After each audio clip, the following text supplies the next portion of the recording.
మంచిది. యేసుతో అనుచరులు, యేసుతో సహవాసం.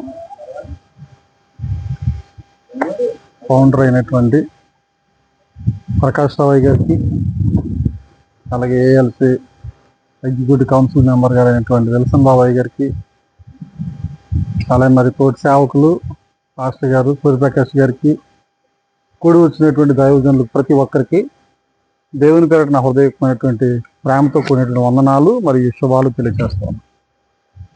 మంచిది ప్రియులరా, మరి దేవుని యొక్క వాక్యాన్ని ప్రతి ఒక్కరూ కూడా అనుదినము నెమరు వేస్తూ ఉన్నాం. దేవుని వాక్యాన్ని విరివిగా దేవుని యొక్క సన్నిధానాల్లో ప్రకటిస్తున్నాం. ఒక మాటలో చెప్పాలంటే దివారాత్రులు దేవుని వాక్యాన్ని ధ్యానించే వాళ్ళం క్రైస్తవులము, ప్రత్యేకించబడినటువంటి సేవకులముగా మనము దేవుని యొక్క ఏర్పాటు మేరకు పిలువబడ్డాం. పిలువబడిన వారు అనేకులు, ఏర్పాటు చేయబడినటువంటి వారు కొందరి అని వాక్యం తెలియజేస్తాం. ప్రభునందు ప్రియమైనటువంటి దైవజనులారా, ఈ మాటలను మనము బాహాటంగా ఆంతరంగికంగా అర్థం చేసుకోవాల్సినటువంటి వారమై ఉన్నాం. ఎందుకంటే ప్రవక్త అయినటువంటి యెషయా చెప్తున్నటువంటి మాటలు మనం చదువుగా విన్నాం. సువార్త పాఠం యోహాను 12:35-40 వచనాల్లో. ఈ లోకంలో సహజసిద్ధంగా మనము బ్రతకటానికి ప్రాముఖ్యంగా ఆరోగ్యం కావాలి. ఆహారం కొదువైన గంజాయిన తాగి బ్రతకొచ్చు, కానీ ఆరోగ్యం కొదువైతే జీవించడం కష్టం, నడుచుకోవడం కష్టం. అలాంటిది ఆరోగ్యాన్ని, ఆయుష్ని దేవుడు మనకిచ్చారు. ఆరోగ్యాన్ని, ఆయుష్ని కూడా దేవుడే మనకిచ్చారు. అలాగే మన జీవితాల్లో పలుమార్లు ఆయన స్వస్థత కార్యాలు చేస్తూ వచ్చారు. నీ తల్లి గర్భమున రూపింపబడక మునిపే నీ గురించి నాకు తెలుసు, నువ్వేంటో నాకు తెలుసు, నీ గురించి సమస్తము నేను ఎరుగుదును అని దేవుడు వాక్యం ద్వారా మనతో మాట్లాడుతూ వచ్చాడు. అప్పటి నుంచి ఇప్పటి వరకు కూడా ఎన్నో మార్లు ఎన్నో అపాయాల నుంచి తప్పించాడు, ఎన్నో ప్రమాదాల నుంచి విడిపించాడు, ఎన్నో దారుణమైనటువంటి దుర్భర పరిస్థితుల నుంచి మనలను గట్టెక్కించాడు. ఆకలేసిన వేళలో ఆహారమయ్యాడు, దప్పికొన్నటువంటి వేళలో దాహమయ్యాడు,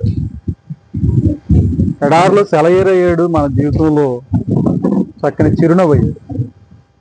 మరి ఆ విధంగా మనలను సంతోషింపచేసినటువంటి దేవుడు మనకిచ్చినటువంటి బాధ్యతాయుతమైనటువంటి పని, ఒక పనిముట్టిగా మనల్ని దేవుడు పిలుచుకున్నాడు.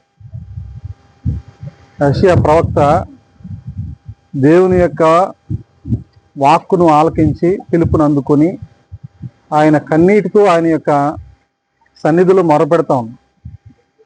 నేను ఏ పాటి వాడను,